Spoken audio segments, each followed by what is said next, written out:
اسی عبارت پڑھیں. وأما الشرط الرابع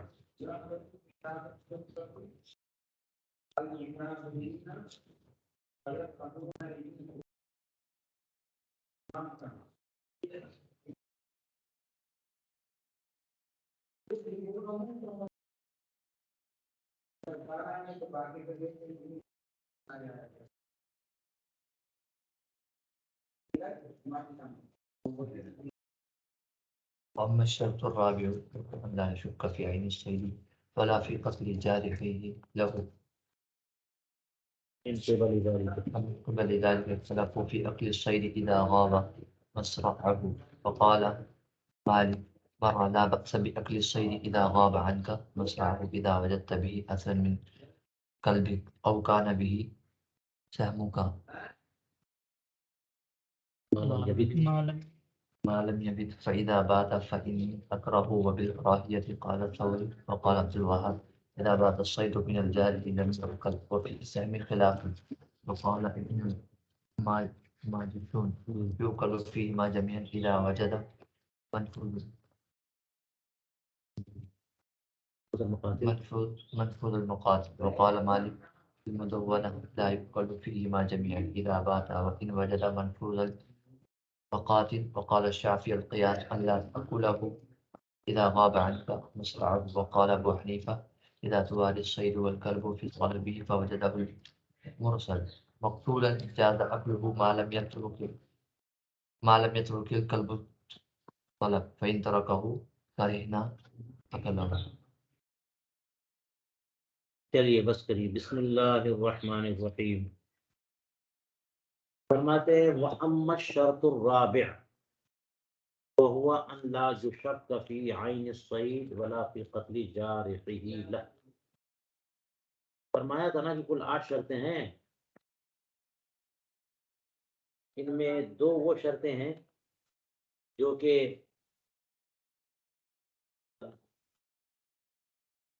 زکوٰۃ اختیاری اور زکوٰۃ اضطراری دونوں میں ملحوظ ہیں. ٹھیک ہے جی. نیت اور تسمیہ.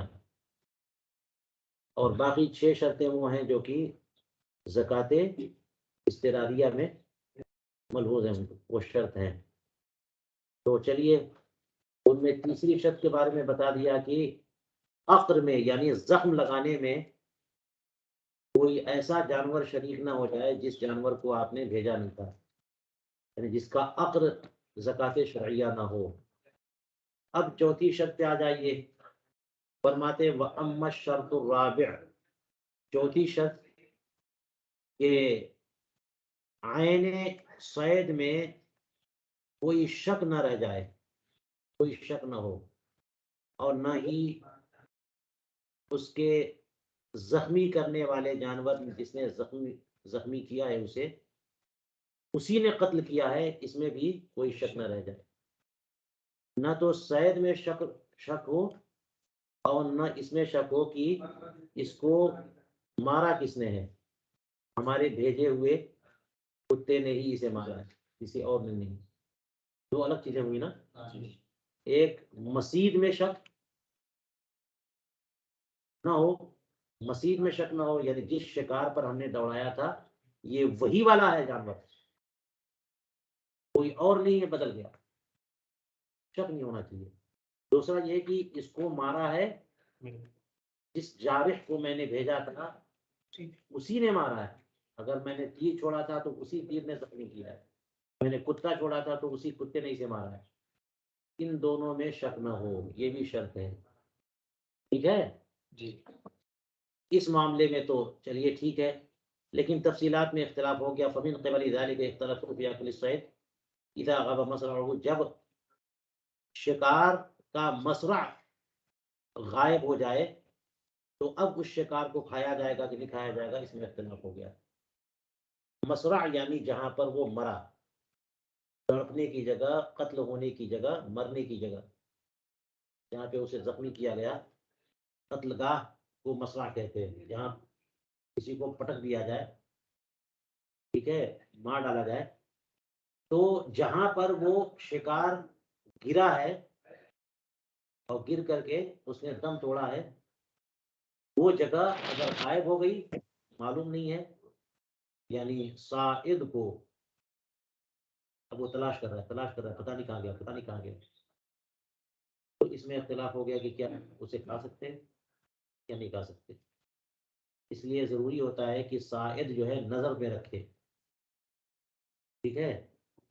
تو اب اس کی تفصیل میں اختلافات یہاں بتا رہے ہیں۔ میں امام ابو حنیفہ کا فقہ حنفی، مذہب حنفی اس سلسلے میں بتاتا ہوں کہ اس کی جستجو میں رہنا صائد کا ضروری ہے، ٹھیک ہے۔ اگر وہ اس کی نگاہوں سے اوجھل ہو گیا، کیونکہ ہے تو وہ وحشی جانور، تو بھاگے گا نا وہ، تو اب اس کے پیچھے پیچھے اس کو چلنا ہے،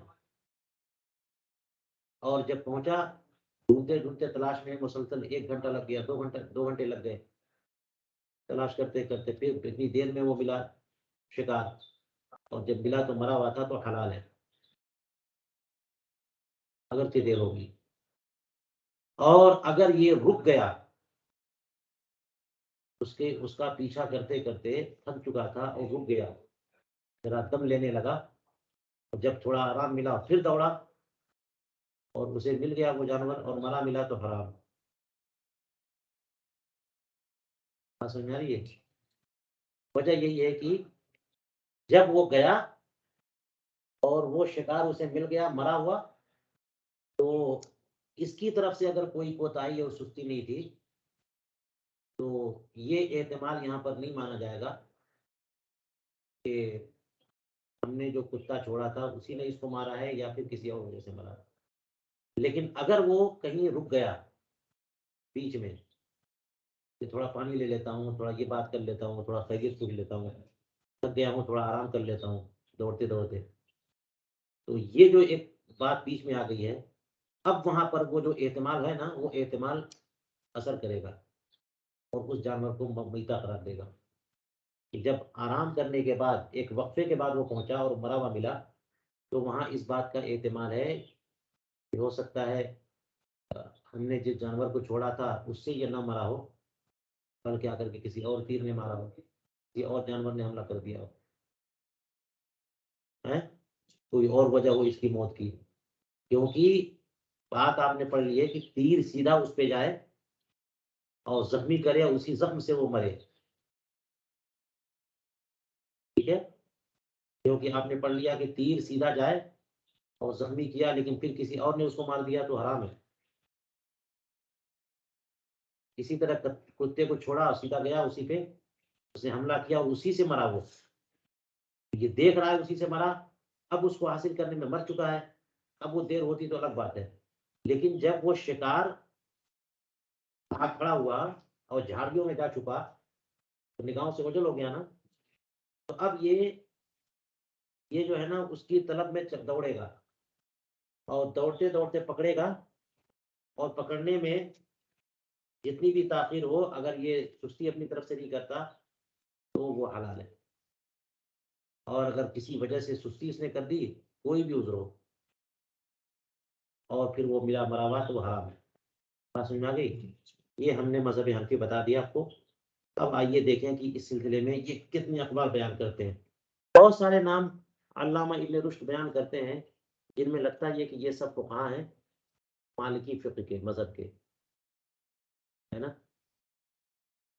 تو چلیے کہتے ہیں کہ فقال مالک مرۃ، امام مالک نے ایک بار کہا کہ لا باس باکل الصید اذا غاب عنك مصرعه اذا وجدت به اثر من قلبك او كان بك او كان به سهمك ما لم يبت فاذا بات فاني اكرهه وبالكراهيه قال الثوري۔ تو امام مالک کا یہ قول ہے کہ شکار کے کھانے میں کوئی حرج نہیں ہے، حلال ہے، جب اس کا مسرا غائب ہو جائے، پتہ نہیں چلے کہاں پہ، یعنی نگاہوں سے اوجھل ہو گیا جہاں مرا، اور بعد میں جا کے پایا اسے۔ اذا وجدت بھی اثرا من قلبک، جب تم اسے پاؤ تو اس کے اوپر اپنے کتے کا کوئی اثر تمہیں ملے، اس کا مسئلہ تو آپ کی نگاہوں سے اوجھل ہو گیا تھا، کہاں مرا ہے یہ ابھی نظر نہیں آ رہا، گئے اور جب اسے پکڑے اس کے پاس گئے تو ہمارے کتے کا یا زخم کا اثر ہے یا جو تیر چلایا تھا ہم نے اس کے زخم کا اثر ہے، وہ تیر اسی کے اس میں لگا ہوا ہے، تو فرمایا کہ اس میں کوئی حرج نہیں ہے، حلال ہے، کیونکہ اثر ہے نا، اس لیے اس بنیاد پر وہ احتمال غیر معتبر ہو گیا، جو احتمال تھا کہ ہو سکتا ہے کسی اور نے مارا ہو۔ تو کہتے ہیں کہ اگر تمہیں کوئی اثر ملے اپنے کتے کا یا پھر تمہارا تیر اس کے جسم میں موجود ہو، لیکن یہ ایک شرط لگاتے ہیں، معلم یبت، کیا شرط لگاتے ہیں؟ معلوم یہ بھی رات نہ گزری ہو تب،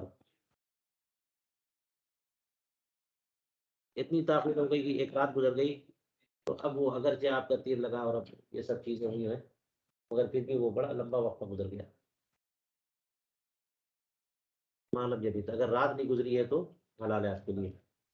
فَإِذَا بَاتَ، اور اگر رات گزر چکی ہے تو فرماتے ہیں کہ میں اسے ناپسند کرتا ہوں، اور کراہیت ہی کے قائل امام سفیان ثوری بھی ہیں۔ اور عبد الوہاب نے فرمایا کہ اذا بات الصید من الجارح لم یوکل، انہوں نے بھی وہی بات کہہ دی کہ زخمی جانور نے اسے شکار بنایا تھا، اور شکار نے رات گزاری، یعنی زخمی ہو کر کے اسی حال میں رات گزر گئی، اور اب صبح تشریف لا رہے ہیں جناب سائد صاحب، تو لم یوکل، کیا کہا؟ لم یوکل، حرام ہے نا، نہیں کرنا۔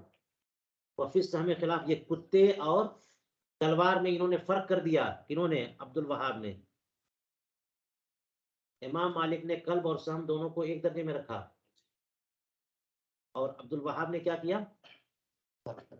جانور میں اور تیر میں فرق کر دیا کہ اگر جانور نے مارا ہے رات گزر گئی تو نہیں کھائیں گے، اور تیر میں اختلاف۔ تو قال ابن الماجشون، انہوں نے کہا کہ یؤکل فیہما جمیعا، دونوں میں کھایا جائے گا، اور یہ ہو سکتا ہے دونوں میں کھائے جانے کی صورت یہ وہ والی ہے جو اس میں رات گزارے تب بھی ہو سکتا ہے، حالانکہ ذکر نہیں یہاں پہ، ابن ماجشون کا یہ کہنا، اذا وجد منفوذ المقاتل، جبکہ وہ جانور کیسا ملے؟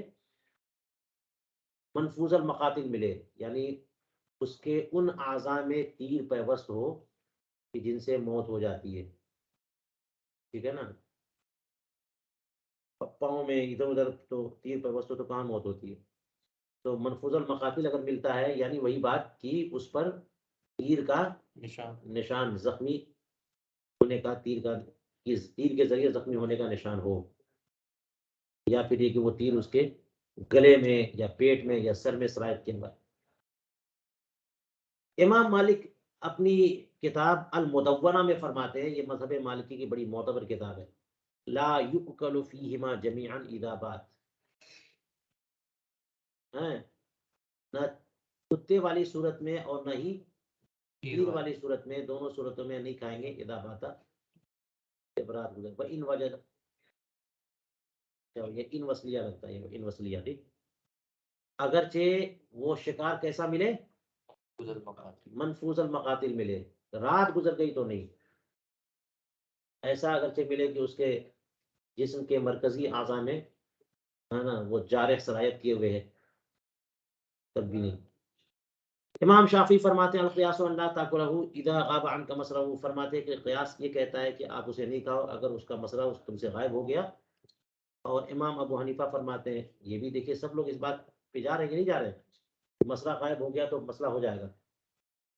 امام ابو حنیفہ فرماتے ہیں کہ اذا تفارق الصید والکلب فی طلب والکلب فی طلبه فوجده المرسل مقتولا جاز اکلہ ما لم یترک الکلب الطلب فان ترکه کرہنا اکلہ، فرماتے ہیں کہ صید اگر غائب ہو جائے نگاہوں سے اور کتا پیچھے پیچھے طلب میں لگا ہوا ہے، مرسل کو وہ شکار مل گیا جس نے کتے کو چھوڑا تھا، وہ بھی طلب میں ہے، کتا بھی طلب میں ہے، تو صائد کو وہ شکار کیا ہوا؟ مل گیا، کس حالت میں؟ مقتولن، کیونکہ آپ نے پڑھ لیا ہے کہ اگر وہ حیات ما فوق المذبوح اگر اس پہ موجود ہے تو ذبح کرنا لازم ہے، اور اس کے سامنے مر گیا تو پھر حلال نہیں ہے، پیتا ہو جائے، تو مقتول ملا ہے، جازا اکلہ، کھانا حلال ہے جب تک کہ کتا طلب ترک نہ کر دے، یعنی کتے نے طلب ترک کر دیا ہے اور اب گیا اور اب ملا مقتول تو حلال نہیں ہے۔ فإن ترکہ، اگر اس نے طلب پیچھا کرنا چھوڑ دیا تو کرہنا اکلہ، ہم اسے ناپسند کرتے ہیں کھانا۔ امام ابو حنیفہ فرماتی یہ کہا انہوں نے. میں آپ کو مذہب حنفی بتا چکا ہوں. ٹھیک ہے, چلیے بس سبب کیا بات ہوگی, بالکل کہاں گیا,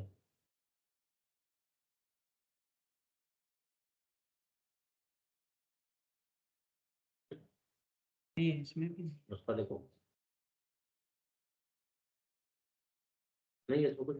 نہیں ہے, سبب اول نہیں ہے, سبب اختلاف المشاہیران ہے اس میں. ہاں یہاں بھی دو سبب تو ہونے چاہیے نا. یہاں دیا دوسرا دیا لیکن اول نہیں دیا.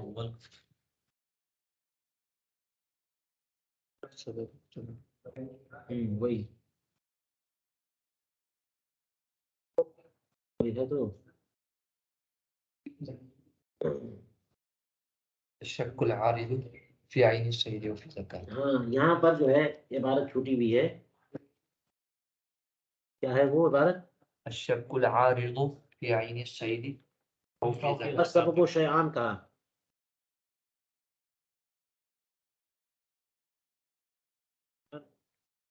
احدہما ہے نہیں في عين السيد وفي الزكاة. الشک العارض في في عين عين السيد الصيد أو في الزكاة.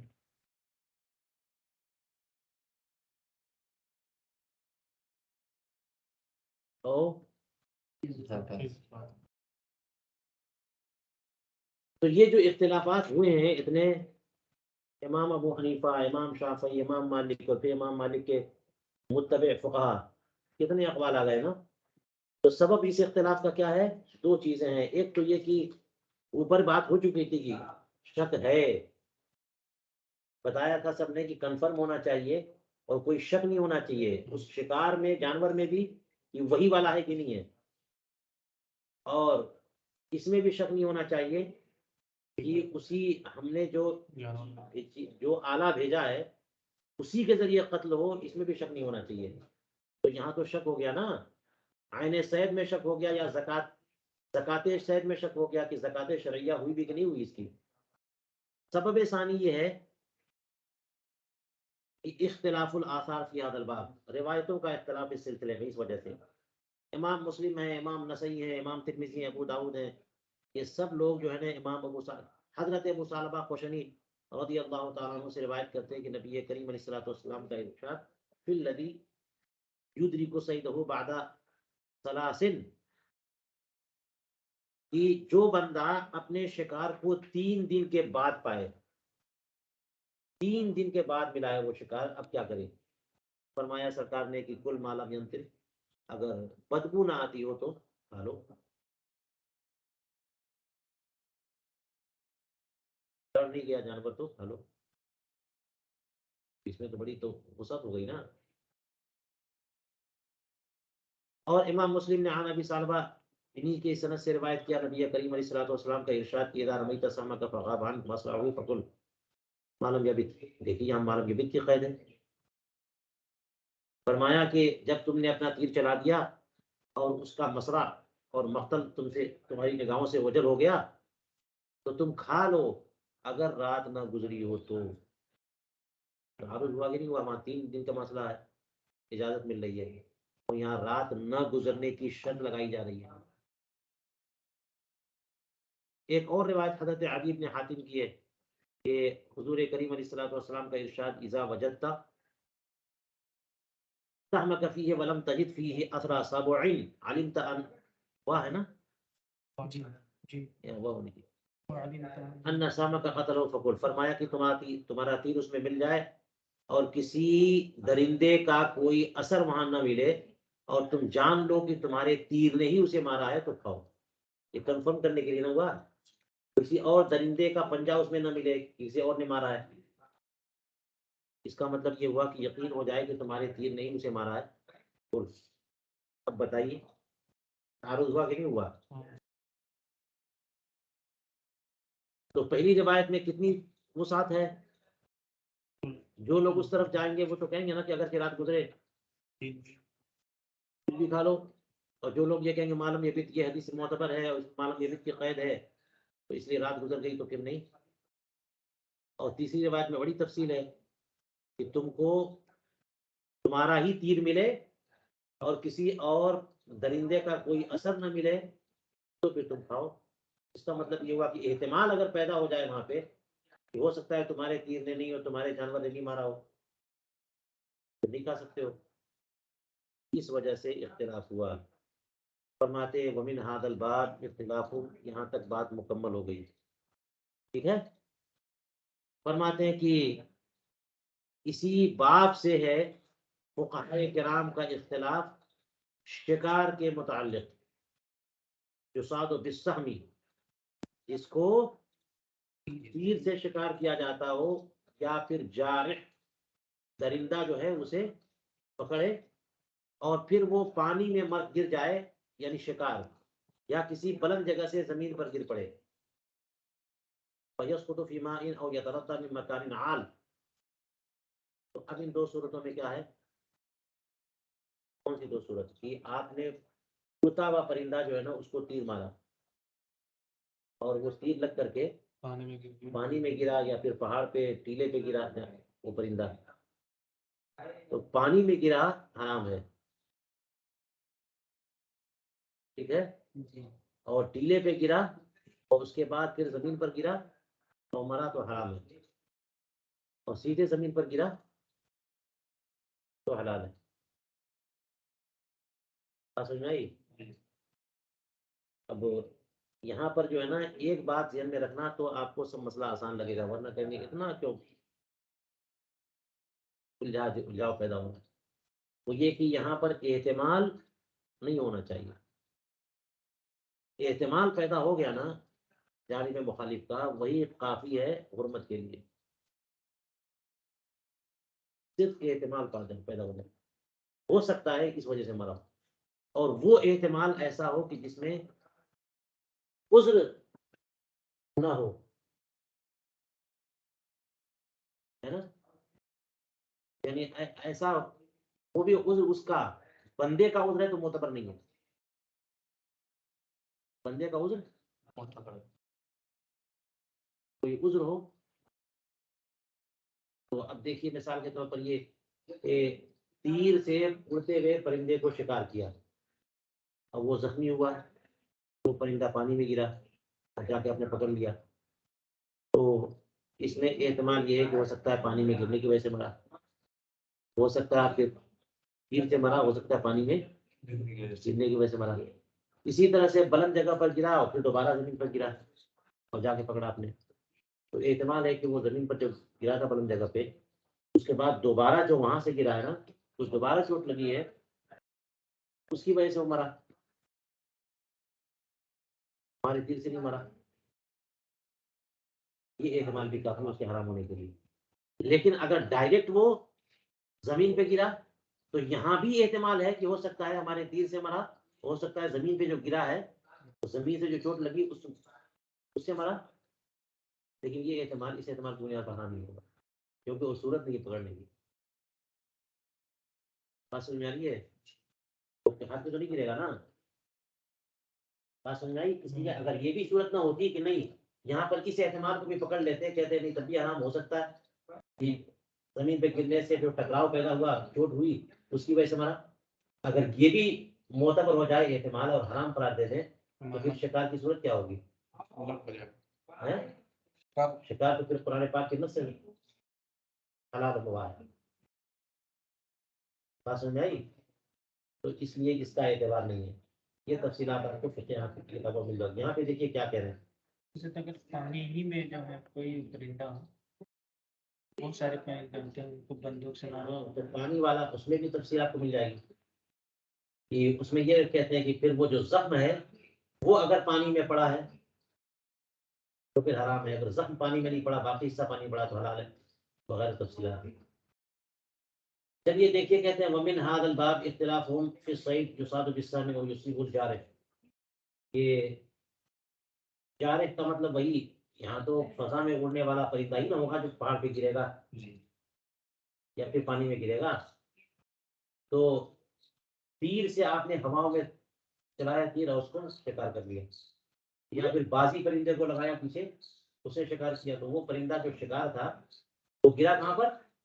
پانی میں کیا کسی بلند جگہ یا تردا فی مکان عالی فقال مالک لا یوکل، امام مالک فرماتے کہ نہیں کھائیں گے، اس لیے کہ لانه لا یدرا من ای الامرین مات، دونوں میں سے کس وجہ سے مرا، ہمارے زخم سے اور یا پھر پانی میں یا پہاڑ سے گرنے کی وجہ سے مرا، الا ان یکن السم اذا انفذ مقاتله، مگر یہ کہ اگر تیر جو ہے اس کے مقاتل میں نافذ ہو چکا ہو، الہ ہے، الہ کی جگہ الہ الا ان يكون السهم یعنی الہ ہاں مگر چلیے اللہ اور الہ دونوں سے بات ہو جائے گی، اللہ سے استثناء کر دیں گے یعنی کہ اس صورت میں حلال ہے، اور الہ کہیں گے تو وہ انتہائی غایت کے لیے ہو جائے گا، اس کو ہٹا دیا، مگر یہ کہ یا یہاں تک کہ تیر جو ہے وہ اس کے مقاتل میں یعنی شکار کے مقاتل میں پیوست ہو چکا ہو اور شک نہ ہو کہ اسی کی وجہ سے مرا ہے، اس میں شک نہ ہو کہ اسی تیر کی وجہ سے مرا ہے، اسی تیر کی وجہ سے مرنے پر یقین ہو، اور اسی کے قائل جمہور علماء ہیں کہ ایسی صورت میں حلال ہے، ٹھیک ہے۔ وقال ابو حنیفہ، لیکن میں نے امام ابو حنیفہ کا قول بتا دیا، یہ فرماتے ہیں امام ابو حنیفہ فرماتے ہیں لا یوکل ان وقع فی ماء منفوذ المقاتل، منفوذ المقاتل بھی گرے گا نا پانی میں تو نہیں کھائیں گے، تیر پہ وسط ہے اس کے جسم میں، اگر پانی میں گرا ہے اور آپ نے اٹھایا تو نہیں کھائیں گے، کیونکہ یہ علامت تو ضرور ہے لیکن پانی میں گرنا بھی تو علامت ہے، وَيُؤْكَلُ إِن تَرَدَّى، اور فرماتے ہیں کہ اگر وہ گرا ہو یعنی زمین پہ تو کھا لیں گے، اس کا مطلب یہ زمین پر گرا ہو، اگر بلند جگہ پہ گرا پھر نیچے گرا تو نہیں۔ وقال عطاء لا يؤكل اصلا اذا اصيبت المقاتل، اور عطاء حضرت عطاء ابن ابی رباح فرماتے ہیں کہ بالکل نہیں کھائیں گے اگر مقاتل تک پہنچ گئے، یعنی مقاتل جو ہے نا یعنی وہ اعضاء جس سے جانور مر جاتا ہے ان اعضاء تک، اور یہ نفوذ مقاتل یا انفاذ مقاتل یہ بار بار الفاظ آ رہے ہیں، میں نے فقہ حنفی کی کتابوں میں یہ بہت لفظ نہیں دیکھا، ہو سکتا ہے مالکی میں اس طرح سے گفتگو تفصیلات بتاتے ہو،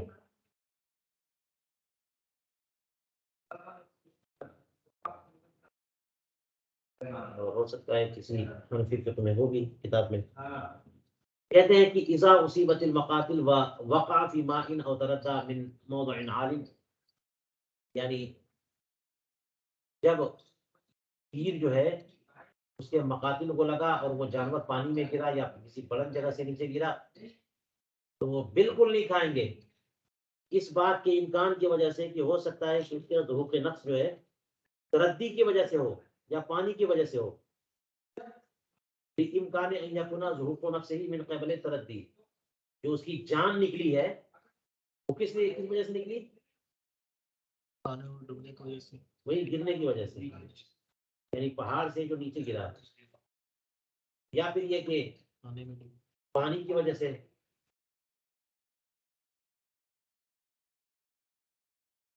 من قبل اور من الماء نہ ہے، من الماء یا پانی کی وجہ سے، قبل ظہورها من قبل انفاذ المقاتل، انفاذ مقاتل کی جہت سے جان نکلنے سے پہلے اس کی جان نکل گئی ہو تردی کی وجہ سے یا پھر یہ کہ پانی کی وجہ سے، کیونکہ وہ آلات جارحہ اس کے اعضاء میں پیوست ہو جائیں اور انہی سے اس کی جان نکلے تبھی نہ وہ شکار ہے، اور اگر کسی اور وجہ سے اس کی جان نکلی تو پھر میتہ ہے۔ چلیے آگے کہتے ہیں وَأَمَّا مَوْضُوعٌ مِنْ صَدْمِ الْجَارِحِ لَهُ، آگے ایک اور معاملہ کہ اگر درندے جانور اس کو ہم نے شکار پر دوڑایا اس نے اسے مار لگائی، زخمی نہیں کیا بلکہ چوٹ، تو جارح کی ضرب سے اس کے صدمے سے اس کی چوٹ سے وہ مرا شکار، اب کیا یہ موقوذہ ہے؟ کیونکہ جو چوٹ سے مرتا ہے وہ مفوزہ ہوتا ہے نا. جی اب یہاں اختلاف تو ہوگا. بعض لوگ کہیں گے مفوزہ، یہ بات پہلے آ بھی چکی ہے ایک طرح سے. بعض لوگ کہیں گے نہیں، وہ مفوزہ والا معاملہ جو ہے نا وہ اضطراری میں نہیں ہے، وہ عام لوگوں میں، عام جانوروں میں. فإن ابن القاسم منعه قياسا على المفقل، تو ابن قاسم نے اس کو حرام قرار دیا، نہیں کھائیں گے. اگر ہمارے شکاری کتے نے اسے مارا اور اس کی مار سے وہ مرا ہے، زخم سے نہیں مرا، تو اسے نہیں کھائیں گے قیاس کرتے ہوئے مشکل کی پر. کیونکہ جس جانور کی موت مشکل سے ہو جائے، یعنی گوشت سے، وزن سے، دباؤ سے، حرام ہے. لیکن وہ اجاز و اشب عموم قولی تعالی، اشب یہ بھی کوئی فقی ہوں گے، ہو سکتا ہے کہ مالکی میں آپ حضرات کی تحقیق کر سکتے ہیں. طبقات کی کتابیں ملتی ہیں، طبقات شافعیہ، مالکیہ، حنبلیہ تلاش کریے اور دیکھیے کہ حضرات کے نام ہے کہ نہیں ہے. ٹھیک ہے. تو کہتے ہیں کہ اشہب جو ہے وہ، یا اشہب یہ کہتے ہیں، انہوں نے جائز قرار دیا ہے. کہ جارح نے اسے مار لگائی، اس کی چوٹ سے مرا ہے وہ شکار، تو بھی حلال ہے. اس لیے کہ اللہ تعالیٰ کا ارشاد عام ہے، فَكُلُوا مِمَّا أَمْسَكْنَا عَلَيْكُمْ، ہے نا. اس میں یہ نہیں فرمایا کہ خون بہا دے، زخمی کر دے، بلکہ فرمایا کہ جو بھی یہ جوارح جو ہے نا، جوارح جو بھی تمہارے لیے روک دیں، پکڑ لیں، وہ تمہارے لیے حلال ہو. اب چاہے پکڑے زخمی کر کے، چاہے پکڑے ضرب لگا کے، چاہے پکڑے دبوچ کر کے، یہ چونکہ عام ہے تو ساری صورتوں کو شامل ہے، لہٰذا حلال ہے. فرماتے ولم يختلف المذهب الى ان ما مات من خوف الجارح او غیر مذکر. فرمایا کہ اس میں مذہب کا اختلاف نہیں ہے کوئی، کہ اگر جارے کے خوف سے مر جائے تو وہ مزکا نہیں ہے. جارے کے یعنی جارے جو چیتا ہے یا کتا ہے، پرندوں میں آپ نے اس کو معلم بنایا شکار کے لیے، یا پھر بازی یا سپرا پرندہ ہے معلم بنایا، یہ جارے ہو گئے. تو جس شکار پہ دوڑایا ہے وہ شکار اس شکاری جانور کے خوف سے مر گیا، تو اس کے زخم سے مرتا ہے تو حلال، اور اس کی مار سے مرتا ہے تو مختلف فی، اور اس کے ڈر سے مرتا ہے تو غیر مزکا. ٹھیک کہہ رہے ہیں، ڈر سے مر گیا تو یعنی مزکا نہیں ہے، وہ حرام ہے. اب کہتے ہیں وَأَمَّا كَوْنُهُ فِي حِينِ الْإِرْسَالِ غَيْرَ مَقْدُورٍ عَلَيْهِ فَإِنَّهُ شَرْطٌ فِيمَا علمت متفق علیہ، وذاک یوجد اذا كان الصید مقدورا على اخذه بالید دون خوف او غرر. کہا یہ کہ اس کا غیر مقدور ہونا وقت ارسال میں، یہی نا کسی جانور کو شہر بناتا ہے ورنہ بہیمہ نہیں ہو جائے، کہ وہ جانور جو ہے وہ آپ کے لیے، آپ کے کنٹرول میں نہیں ہے. تو اس کا غیر مقدور ہونا کب؟ وقت ارسال. ارسال کے بعد جب چھوڑ رہے تھے جانور شکاری کو، اس کے بعد وہ مقدور ہو گیا تو اس کا معاملہ نہیں. وقت ارسال وہ کیا ہو؟ غیر مقدور ہو.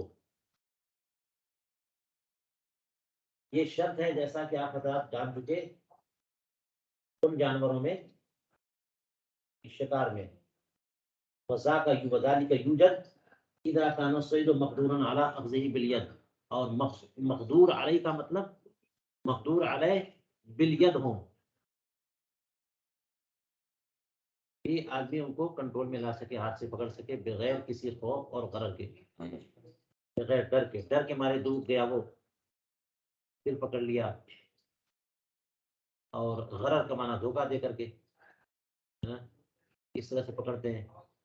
یہ مقدور ہو جائے، یا تو اس کہتے ہیں اما من قبل انه قد نشب في شيء او تعلق بشيء او رماه احد فکسر جناحہ او ساقہ، یا تو اس طور پر کنٹرول میں آ گیا ہے بغیر کسی خوف اور بغیر کسی غرض کے کہ وہ جا کر کے کسی میں پھنس گیا.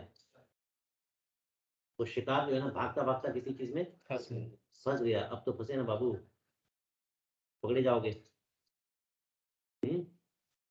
یا پھر کسی چیز میں چپک گیا، لٹک گیا،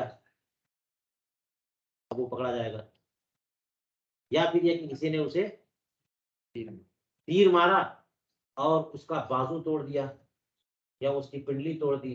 بھاگنے والا ہے تو پنڈلی توڑ دیں گے تو بھاگ نہیں پائے گا. اب لنگڑا لنگڑا کیسے چلے گا؟ تو توڑا جائے گا. اور اگر بازو کاٹ دیا، توڑ دیا، تو اب وہ اڑ نہیں پائے گا. پرندے جو ہے نا پکڑا کے رہ جاتے ہیں وہاں پہ. ان میں سے کسی بھی وجہ سے وہ غیر مقدور ہو جائے. کیا ہو جائے؟ مقدور ہو جائے تو اسے ذبح اضطراری سے نکل کر کے ذبح اختیاری میں آ جاتا ہے. اور یہاں پر مجھے لگتا ہے کہ کوئی لفظ چھوٹا ہوا ہے جس سے عبارت میں تشفی نہیں ہو پا رہی کہ یہ بیان کرنا کیا چاہتے ہیں. وَأَمَّا قَوْلُهُ فِي حِينِ الْإِرْسَالِ سے ٹھیک ہے یہاں تک. تو جو جملہ سمجھ میں آیا تب میں نے بتا دیا آپ کو. یہاں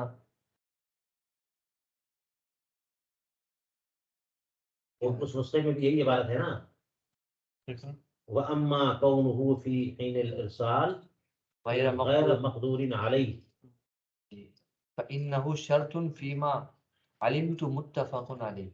ہاں ٹھیک ہے یہی ہے تو میں تو ٹھیک تو ہے. کہ وقت ارسال غیر مقدور علیہ ہونا یہ شرط ہے. یہ تو شرط ہے، لیکن یہ شرط پائی جا رہی ہے تب جب کہ صید مقدور علیہ ہو جائے. یہ شرط کہاں پائی جا رہی ہے؟ اگر مقدور علیہ، غیر مقدور علیہ ہونا چاہیے نا. شرط کیا ہے؟ غیر مقدور علیہ. تو کوئی صدر چھوٹی ہے یا کوئی لفظ چھوٹا ہے، لیکن ہم آگے بڑھتے ہیں تاکہ زیادہ سے زیادہ فائدہ اٹھا سکے. چلیے. وفی هذا الباب فروع كثيرة من قبل تردد بعض الأحوال بين أن يوصف فيها الصعيد بأنه مقدور عليه أو غير مقدور عليه. یہ جو مقدور علیہ اور غیر مقدور علیہ والی بات شروع کی ہے انہوں نے، اس کی وجہ سے بہت سارے مسائل اور جزیات پیدا ہوں گے. بہت ساری صورتوں میں بحث ہوگی اور اختلافات آئیں گے.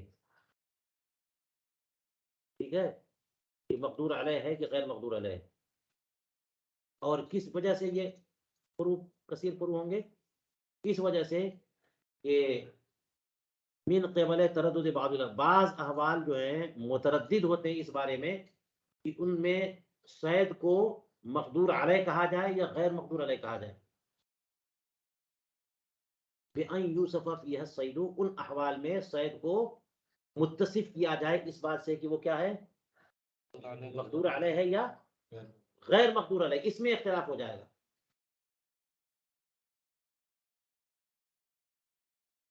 اس کی مثال کے طور پہ کہہ رہے ہیں کہ دیکھو مثلا ان تضطره الكلاب فيقع في حفرة، کہ کتے جو ہے وہ کتا دوڑا رہا، تو کتے نے دوڑایا اور وہ دوڑتا چلا گیا شکار، یہاں تک کہ سامنے کنواں تھا، گڈھا تھا. اب اس کے خوف سے وہ کتا جو ہے نا وہ شکار کیا ہے، گڈھے میں گر گیا. تو گڈھے میں گر جانے کی وجہ سے مقدور علیہ ہے یا غیر مقدور علیہ؟ اختلاف ہوگا نا. کہیں گے گڈھے میں ہے پکڑ لو، کوئی کہے گا گڈھے میں اتنا اندر کون جائے گا. جو بھی صورت ہے کم گڈھا ہے زیادہ. اختلاف تو ہوگا. فقیل فی المذهب یوکل وقیل لا یوکل، دونوں قول آئیں گے نا. فاختلفوا فی صفت العقر. اب یہاں سے ایک نیا مسئلہ، ٹھیک ہے. یہ دیکھیے اختلاف فقہائے مجتہدین کا اس سلسلے میں بھی ہے کہ عقر کیسے ہونا چاہیے کہ جانور حلال ہو. شکار کو زخمی کیسے کیا جائے کہ جانور کیا ہو، حلال ہو. اذا ضرب الصید فابین منہ عضو، جبکہ شکار کو ضرب لگائی جائے اور اس سے اس کا کوئی عضو جو ہے بالکل الگ ہو جائے. اس میں کیسے ضرب لگے گی اور کس طرح سے اس کا عضو الگ ہوا اور کتنا الگ ہوا، جس سے الگ ہوا وہ حلال اور جو الگ ہوا وہ حرام، یا دونوں حرام یا دونوں حلال. اسی پہ شکار پہ ہاں مارا تیر، اور اس تیر نے اس کے ہاتھ کو الگ کر دیا. تو زخم کے ذریعے یا ضرب کے ذریعے اگر اس کے عضو کو دو ٹکڑے کر دیا یا اس کے جسم کا کوئی عضو الگ ہو گیا، تو اس میں عقر جو ہے وہ کس طور پر ہو کہ اس کو کہا جائے کہ یہ زکات شرعیہ ہے.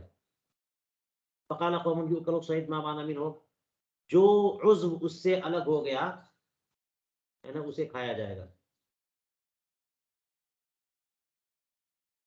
یعنی اس کا مطلب وہ نہیں جو الگ ہو گیا وہ نہیں، ما بان منہ جس سے الگ ہوا ہے اس شکار کو کھایا جائے گا.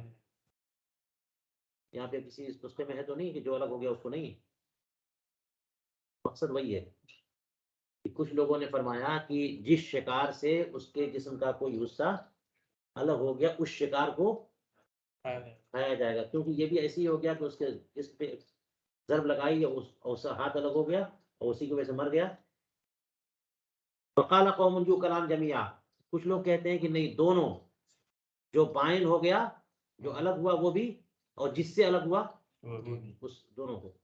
وفرق قوم بین ان يكون ذلك العضو مقتلا او غیر مقتل، اور کچھ لوگوں نے اس میں تفصیل کر دی ہے کہ جس عضو کو مار کر کے الگ کیا ہے کیا وہ ایسا عضو ہے جو مقتل ہو، یعنی مقتل یعنی قاتل ہے، اور اس ایسا عضو ہے کہ اس کے الگ کرنے کی وجہ سے ہی وہ مرے گا. اب پر مثال کے طور پر الگ کر دیا تو کہاں پرندہ مرتا ہے، لیکن سر ہی توڑ دیا ہے، گردن الگ کر دیا ہے، کہاں بچے گا. تو ڈیپینڈ کرتا ہے کہ کون سا عضو الگ کیا ہے. ایسا عضو الگ کیا ہے جو اس کو مار ڈالے، اس کی جدائی سے بغیر وہ زندہ نہ رہ سکے، یا پھر ایسا نہیں ہے تو اگر مقتل ہوگا تو پھر حلال ہے ورنہ نہیں ہے. فقالو کہتے ہیں کہ اگر وہ ایسا عضو ہے کہ جس سے اس کی موت ہو جائے گی، اکلا جمیعاً، تو الگ شدہ بھی اور جس سے الگ ہوا دونوں کھائیں گے. اور اگر غیر مقتل ہے تو پھر شکار کو تو کھائیں گے اور اس عضو کو وہ حلال نہیں ہے. یہی قول ہے امام، یہی معنی ہے امام مالک کے اس قول کا. ہاں، اور اسی کی طرف ان کا اختلاف بھی راجح ہے کہ اس مسئلے میں کہ ان یکون القطع بنصفین، کہ اگر کسی دھاردار آلے سے دو ٹکڑے میں اس جانور کو کر دیا، شکار کو، دونوں بالکل برابر برابر ہوں یا ان میں سے ایک بڑا دو چھوٹا ہو، تو اس میں بھی یہی معاملہ ہوگا. ٹھیک ہے، کہ اگر وہ اس سے موت ہو جاتی ہے تو پھر دونوں کھائیں گے. چلیے، یہ جو اختلافات ہو گئے ہیں کہ اگر کوئی عضو کسی شکار سے الگ کر دیا جائے تو صید کو کھائیں گے، عضو کو نہیں کھائیں گے، دونوں کھائیں گے، دونوں نہیں کھائیں گے. چار تین صورتیں ہوئی نا. اختلاف ہوا کیوں؟ وسبب اختلاف معارضة قوله عليه الصلاة والسلام ما قطع من البهيمة وهي حية فهو ميتة. رسول کریم علیہ السلام کا ارشاد ہے، حدیث کا تعارض ہوا نا سبب، کہ سرکار فرماتے ہیں کہ بہیمہ کے جسم سے جو حصہ کاٹ دیا جائے اور وہ بہیمہ ابھی بھی زندہ ہو، ہوا تو وہ عضو مقطوع جو ہے وہ میتہ ہے. بکری ہے، گائے ہے، اس کا ہاتھ کاٹ دیا، اس کے جسم کا کوئی لوتھڑا کاٹ دیا اور ابھی بھی زندہ، اس کے بغیر تکلیف میں تو ہے لیکن زندہ ہے، تو یہ جو عضو الگ کیا ہے یہ حرام میتہ ہے. عموم میں قوله تعالیٰ فَكُلُوا مِمَّا أَمْسَكْنَا عَلَيْهِ، یہ معارض کس سے ہے؟ اللہ تعالیٰ کے اس ارشاد سے، فَكُلُوا مِمَّا أَمْسَكْنَا عَلَيْكُمْ، کہ جو بھی انہوں نے تمہارے روک رکھا ہے اس کو کھا لو. اور اس آیت کریمہ سے بھی کہ اللہ تعالیٰ کا ارشاد تنالوا ایدیکم ورماحکم، تمہارے ہاتھوں نے، تمہارے تیروں نے، نیزوں نے اسے کیا ہو. یہ جس شکار کے کسی عضو کو الگ کیا تو ہاتھوں نے اور تیروں نے ہی تو الگ کیا ہے، اور جوارے نے اسے روکا تو ہے. امسکنا علیکم پہ صادق تو آ رہا ہے. اس کی بنیاد پر جو ہے نا وہ حلال ہونا چاہیے. اور اس حدیث پاک کی بنیاد پہ وہ حرام حرام ہونا چاہیے. تعارض ہو گیا. فمن غلب حكم الصيد وهو العقر مطلقا قال يوكل الصيد والعضو المقطوع من الصيد. تو جنہوں نے صید کے حکم کو غلبہ دیا یعنی عقر کو مطلقاً، تو جب عقر کو مطلقاً غلبہ دیں گے اور اس کو یعنی اس کا اعتبار کریں گے تو پھر آیت کریمہ کی طرف جائیں گے نا، کیونکہ اس حدیث پاک میں تو بہیمہ کی بات کی ہے، اور بہیمہ میں تو عقر نہیں ہے بلکہ ذبح ہے، کیا نحر ہے. ٹھیک ہے. تو جنہوں نے صید کو کا اعتبار کیا انہوں نے کہا کہ یہ صید کو بھی کھائیں گے اور جو حصہ کٹ کے الگ ہو گیا صید سے اسے بھی کھائیں گے. اور حدیث پاک کو یہ لوگ محمول کریں گے انسی جانور پر، صید پر نہیں، وحشی پر نہیں. حضور کریم علیہ السلام نے جو فرمایا ہے وہ انسی جانور کو بھی، جس کا جسم الگ کر دو، وہ الگ کردہ جو ہے نا وہ میتہ ہے اگر وہ زندہ رہ جاتا ہے جانور. وَمَنْ حَمَلَهُ عَلَى الْوَحْشِ وَالْإِنْسِ مَعًا، اور جن لوگوں نے اس حدیث پاک کو وحشی اور انسی دونوں پر محمول کیا ہے، اور انہوں نے کیا کیا، وَاسْتَثْنَى مِنْ ذَلِكَ الْعُمُومِ بِالْحَدِيثِ، اس عموم میں حدیث کے ذریعے عضو مقطوع کو مستثنیٰ کر دیا. یہ عموم کی بنیاد پر یہ آیتیں دونوں جو ہیں وہ اس کو حلال تو قرار دیتی ہیں اپنے عموم سے، لیکن اس حدیث پاک کی بنیاد پر جو عضو کاٹا گیا ہے اس کو مستثنیٰ قرار دے دیا ان لوگوں نے، اور کہا کل صید، پورا شکار تو حلال ہے لیکن وہ عضو مقطوع جو ہے نا وہ حلال نہیں ہے. اور جن لوگوں نے حیات مستقرہ کا اعتبار کیا کہ اس جزو کے الگ کرنے کے بعد جو صید ہے وہ زندہ ہے، یعنی زندہ کیسا ہے، زندہ ایسی زندگی ہے جو باقی رہنے والی زندگی ہے، وہ نہیں کہ زندہ ابھی 2-4 منٹ تو زندہ ہے بعد میں مر جائے، وہ نہیں، زندہ رہنے والا حیات مستقرہ. یعنی ان کے قول وہی حیۃ حدیث پاک میں تو انہوں نے فرق کیا فرق بین ان یکون العضو مقطعا وغیر مقطع، وہ اس طرف گئے کہ وہ عضو ایسا ہے جو جس سے موت ہو جائے گی الگ ہونے سے یا نہیں ہوگی. الباب الرابع، چلیے اس کو مکمل کرتے ہیں. چوتھا باب یہاں پر فی شروط القانص. قانص کا معنی ہوتا ہے بھائی شکار کرنے والا بندہ. قانص کا مطلب شکاری درندہ نہیں، جو مرسل ہے، جو بھیجنے والا. قانص جو تیر چلانے والا کہتے ہیں وہ شروط القانص، یہ شروط الضابط نفسہ. قانص کی شرطیں بالکل ویسی ہیں جیسے کہ ضابط کی شرطیں، یعنی ضابط میں شرط ہے کہ مسلمان ہو یا کتابی ہو، ہے نا، ان میں بھی شرط وہی ہے. بسم اللہ پڑھ کے ذبح کرے، یہاں بھی یہ بسم اللہ پڑھ کے چھوڑے. اسی کی طاقت سے جائے ذبح ہو، یہاں بھی یہ اسی کی طاقت سے ہو. کہتے ہیں وقت تقدم ذلك فی کتاب الذبائح المتفق علیہ والمختلف فیہا. کتاب الذبائح میں اس میں اتفاقی اور اختلافی اقوال گزر چکے ہیں، وہاں دیکھ لیجئے. کہتے ہیں وَيُخَصُّ الْاصْطِيَادُ فِي الْبَرِّ شرط زائد وهو ان لا يكون محرما. تو چلیے وہ ساری شرطیں جو ذبائح میں بیان کی گئی ہیں کہ ذابح میں شرطیں، وہی شرط صائد میں بھی ہیں. جو شرطیں ذابح میں ہیں وہی شرطیں صائد قانص جس کو کہیں گے.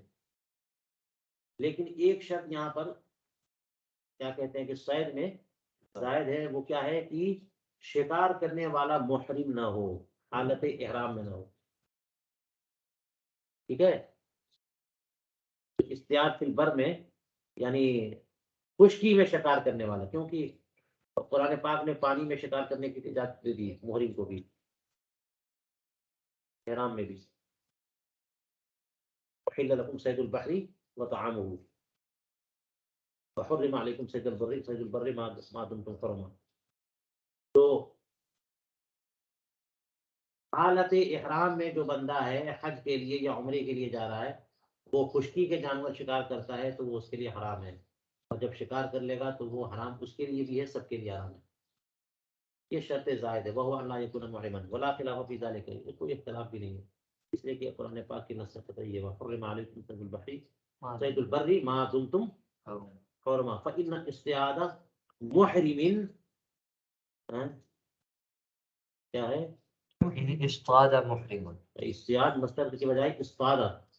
جی اگر محرم کوئی شکار کرتا ہے تو کیا سوال یہ ہے کہ کیا وہ شکار حلال ہوتا ہے حلال لوگوں کے لیے یا سب کے لیے وہ مردار ہے؟ حلال کا مطلب یعنی جو لوگ حالت احرام میں نہیں ہے اس کے لیے تو حرام ہے محرم کے لیے، لیکن جب محرم نے شکار کیا تو کیا جو لوگ حالت احرام میں نہیں ہے ان کے لیے وہ حلال ہے کہ نہیں ہے، یا پھر سب کے لیے میتہ ہے؟ تو فرمایا لا یحل لاحد اصلا، کسی کے لیے حلال نہیں. اس میں وہ اختلاف ہے فقہا کا. امام مالک کہتے ہیں کہ وہ میتہ ہے سب کے لیے، امام شافعی، امام ابو حنیفہ، ابو ثور کہتے ہیں کہ غیر محرم کے لیے اس کا کھانا حلال ہے. اس فقہ حنفی کی طرف رجوع کرنا چاہیے کہ کیا امام ابو حنیفہ بھی اسی کے قائل ہیں. اس اختلاف کا سبب کیا ہے؟ والاصل المشہور، وہ اصل مشہور کی علی النہی یعود بفساد المنہی حملہ، کہ اگر کہیں پہ نہیں شرعی وارد ہو گئی تو اس کا مطلب یہ ہے کہ منہی عنہ فاسد ہوتا ہے کہ نہیں، یا مشروع ہوتا ہے. تو منہی عنہ فاسد ہوتا ہے یا نہیں ہوتا ہے، اس کی بنیاد پر فذالک بمنزلۃ ذبح السارق والغاصب، کہ چور اگر ذبح کرے، غاصب اگر ذبح کرے تو ذبح کرنا حرام ہے نا، لیکن ذبح کر دیں گے تو وہ جانور حلال ہو جائے گا یا پھر نہیں ہوگا، اس میں اختلاف تو ہوگا. چلیے واختلفوا من هذا الباب في كلب المجوس المعلم، اسی جہت سے جو ہے نا اس معاملے میں بھی اختلاف ہوا کہ مجوسی کا کتا جو معلم ہے اس کو اگر مسلمان نے بھیجا تو اس کو استعمال کیا، کتا ہے مجوسی کا، معلم ہے، اسی کا سکھایا ہوا ہے، اور اس کو بھیجا مسلمان نے تو مرسل مسلمان ہے نا، کتا مجوسی کا ہے، مجوسی کا ذبیحہ ناپا حرام ہے. تو امام مالک کہتے ہیں الاصطیاد بھی جائز، اس سے شکار کرنا جائز ہے، اس لیے کہ معتبر صائد ہے نہ کہ اعلیٰ، اور جو صائد جو بھیج رہا ہے وہ تو مسلمان ہے. اور یہ قول امام شافعی کا بھی، امام ابو حنیفہ کا اور دیگر حضرات کا. امام حضرت جابر بن عبداللہ، حسن بصری، ابا مجاہد ثوری، امام سفیان ثوری، یہ سب لوگ ناپسند قرار دیتے ہیں. لأن الخطاب کے قولی تعالی وما علمتم من الجوارح مکلبین، یہ خطاب مومنین کی طرف ہے، اور یہاں پر جو ہے نا مجوسی کا کتا استعمال ہو رہا ہے تو مالک کا اعتبار ہوگا. چلیے اس قدر بتایا انہوں نے، اس کی تفصیل نہیں بتائی یہاں پہ، بس وجہ بھی نہیں بتائی، اور کہتے ہیں کہ اسی قدر کافی ہے بحسب المقصود من هذا الکتاب، اس کتاب سے جو مقصود ہے کہ بس ہم متفق علیہ اور مختلف فی کچھ اقوال ذکر کر دیں، امہات المسائل. واللہ الموفق للصواب.